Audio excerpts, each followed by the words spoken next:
1953. In the depths of the Guatemalan jungle, civilians discovered a massive head carved from stone that dated back to some of their early ancestors. The statue was the product of the ancient Olmec tribe, dating back to 400 BCE. But the head was not strange in its size or location, but rather what it seemed to be modeled after. Unlike the other imagery saved from the Olmec's reign, the head was crafted after a Caucasian male, a person the Olmecs were not believed to have had any contact with. The features of the face were wide, and the nose pointed and slender, contrasting strongly with the other facial statues found in the area by archaeologists. The popular Sudan dig site known as Al Ubaid has been a favorite of archaeologists for decades, but arguably their most disturbing and intriguing find has been that of the sculptures of lizard humanoids, now famously called the lizard people. The lizard people relics are unnerving because of the irreverence in their crafting. The ancient gods that were worshipped in the area thousands of years ago were not mocked or celebrated with revealing poses that exposed any possible humanity. These statues depict the creatures breastfeeding human babies, and poses that are closed and vulnerable, rather than open and strong. The theories regarding the identities of the depictions have run wild, with some claiming that this is the best evidence of alien life. Humanoid lizards landed on Earth from the stars, and walked among us as overlords, until the other gods chased them away. Still, if they were supposed to be deities, it's strange this is the only record we have of them.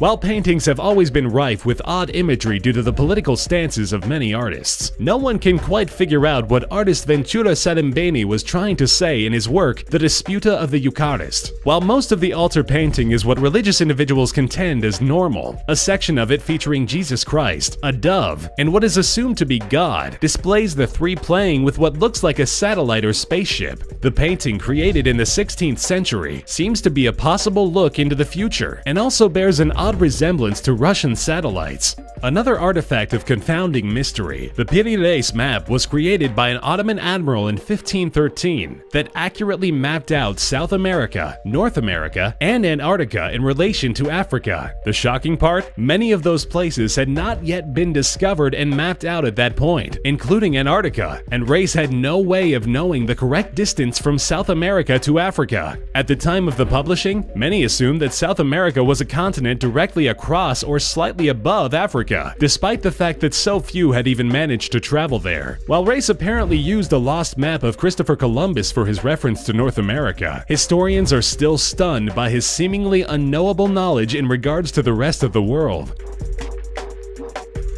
But perhaps the oddest and most mysterious known artifact of the modern day is that of the Betz Mystery Sphere. In 1974, a small family known as the Betz surveyed the ashes of a wildfire that destroyed over 80 acres of land nearby. Amongst the splintered wood was a small steel sphere, approximately 20 centimeters in diameter. After bringing it back to their residence, they began experiencing a number of strange phenomena. When music was played, the sphere would emit an odd resonating sound that seemed to come from an organ. The ball began to roll around and move on its own, and could be placed on any high surface and stop itself from rolling off once it neared the edge. Days later, the doors of the Betz house began to violently open and slam shut. More resonating noises began to emit from the sphere, to the point where they alienated the dog from entering the home. The rolling became more aggressive, and the sphere would shatter nearby objects. Now terrified of their new possession, the Betz allowed the military to examine the sphere. They concluded that it was a hollow steel sphere of no importance, and could not explain the strange happenings. To this day, a number of theories surround the Betz Mystery Sphere, ranging from ideas it belonged to extraterrestrials and was attempting to make contact with them once again, to being the product of an art installation that was lost in a brush fire. Some even theorize the sphere has no relevance at all, and it is the Betz that are haunted by a demonic spirit.